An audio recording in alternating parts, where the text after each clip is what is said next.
Doctor के लक्ष्मण। धन्यवाद सभापति महोदय। राष्ट्रपति अभिभाषण पर धन्यवाद प्रस्ताव पर समर्थन के लिए मैं खड़ा हूँ। सभापति महोदय, आपको धन्यवाद इसलिए करता हूँ कि इस महत्वपूर्ण महामहिम राष्ट्रपति के अभिभाषण पर बोलने का मुझे अवसर दिया। राष्ट्रपति अभिभाषण एक ऐतिहासिक और महत्वपूर्ण इसलिए है कि मोदी जी सरकार का 10 साल का एक अद्भुत कार्यों का विवरण ही नहीं, बल्कि आने वाले स्वर्णीय काल विकसित भारत का संकल्प का भी उल्लेख किया गया। सभापति जी, 2024 चुनाव जो है, ये प्रक्रिया इतने महत्वपूर्ण है कि लोकसभा चुनाव के साथ 4 राज्यों का भी चुनाव हुआ था।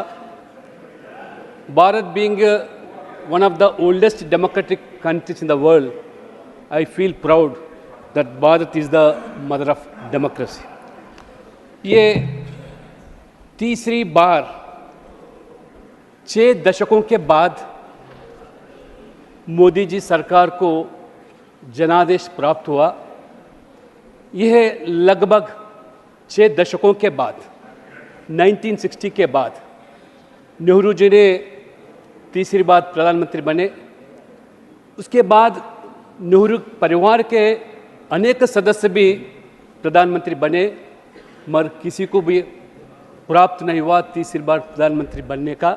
सिर्फ और सिर्फ मोदी जी ही तीसरी बार प्रधानमंत्री बन सके, ये जनादेश जो इस चुनाव में दिया गया है। आज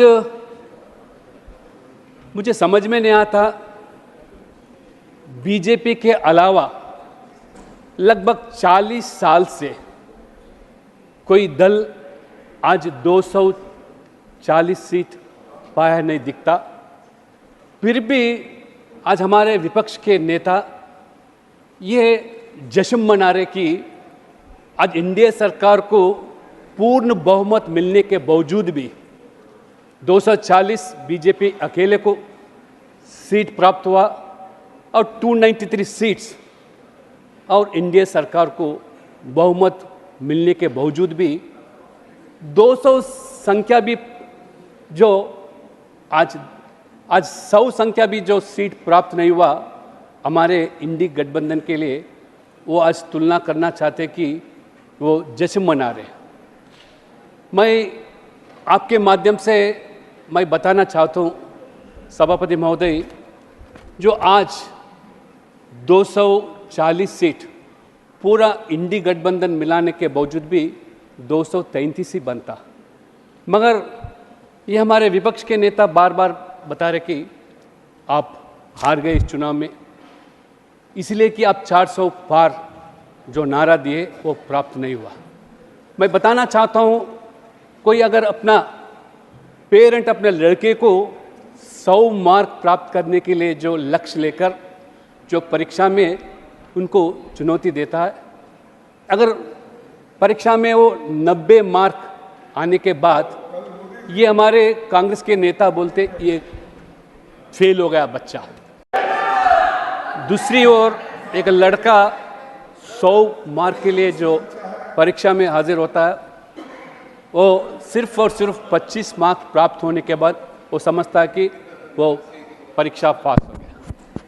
मैं विपक्ष के नेता को आज बताना चाहता हूँ कि आज लगातार 3 चुनाव में 2014 हो, 2019 हो और 2024 में, तीनों चुनाव के अंदर जितने कांग्रेस सीट प्राप्त हुआ, आज अकेला भारतीय जनता पार्टी आज 240 प्राप्त होने के बाद अब कम से कम 200 भी प्राप्त नहीं हुआ। एक अगर बच्चा एक बार फेल हो गया तो समझ सकते हैं सप्लीमेंट्री एग्जाम में उसको बिठा सकते हैं, मगर 3 बार कांग्रेस नेता के नेतृत्व में लगातार कंसेक्यूटिव 3 टाइम्स फेल होना, ये कांग्रेस से संभव हुआ, आपके कांग्रेस के नेता से ही संभव हुआ। आपको सप्लीमेंट्री एग्जाम लिखने के बाद और ग्रेस मार्क्स देने के बाद भी आज पास नहीं हुआ, मतलब आपको सोचना पड़ेगा आपके नेतृत्व के बारे में।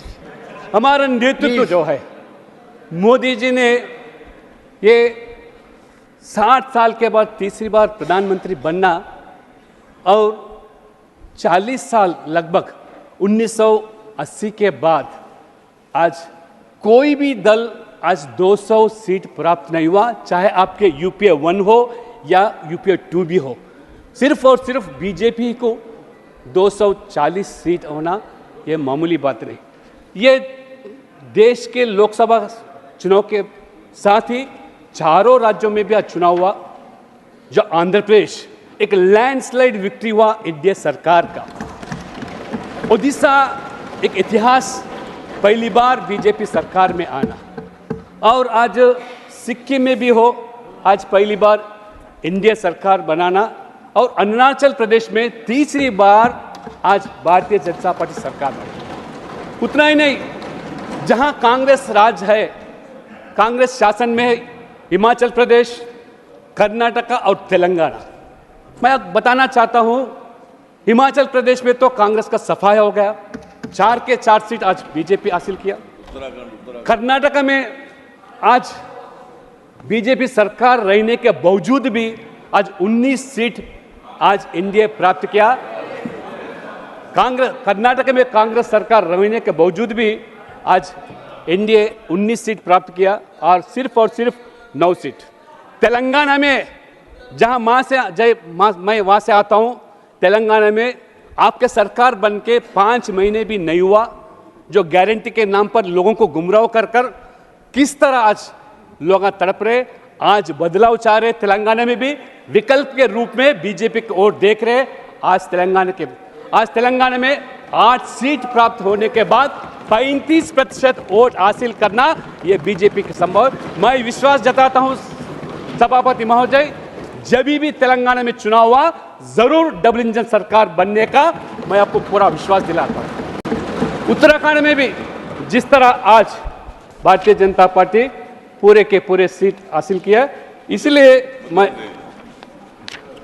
मैं बार बार चुनाव के समय में मैं तेलंगाना के अलावा कई राज्यों में भी मेरा प्रवास हुआ।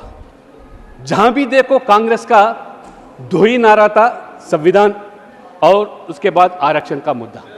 मैं पूछना चाहता हूं आरक्षण के बारे में, आज कांग्रेस का कोई नैतिक हक नहीं है आज बात करने का। मोदी जी सरकार आरक्षण के बारे में सिर्फ 10 साल के अंदर कोई आरक्षण घटा नहीं, बदला।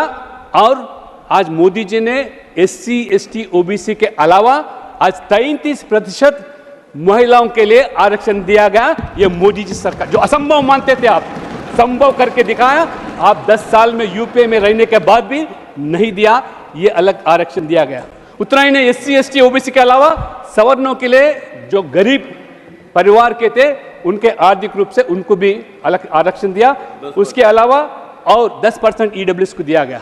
उतना ही नहीं, 70 साल से जो आरक्षण नहीं था, 370 धारा हटाने के बाद जम्मू कश्मीर में पहली बार एससी, एसटी, ओबीसी को आरक्षण दिया जा रहा। ये मोदी जी का सरकार। इसलिए मैं ज्यादा समय नहीं लेते हुए, आप कितने प्रचार करें, दुष्प्रचार करें, आप फेक वीडियो बनाए, प्राइम मिनिस्टर का किस तरह फेक वीडियो बनाकर और दुष्प्रचार करें चुनाव के समय में। उसके बाद गृह मंत्री के बाद ये आरक्षण के बारे में किस तरह आप फेक वीडियो बनाकर आपके कांग्रेस के सोशल हैंडल्स के माध्यम से दुष्प्रचार करने के बाद भी आज जनादेश आज एनडीए के ओर दिया गया। इसलिए मैं आपका ज्यादा समय लेते हुए, मोदी जी सरकार का जो संकल्प है विकसित भारत, आपका जो है विभाजित भारत, लोग आज विकसित भारत के आज अनुकूल जो जनादेश गिराया गया। इसलिए मैं आपका जो आज ये प्रस्ताव रखा गया महामहिम राष्ट्रपति का, उसका समर्थन करते हुए मैं धन्यवाद आपको बहुत बहुत धन्यवाद।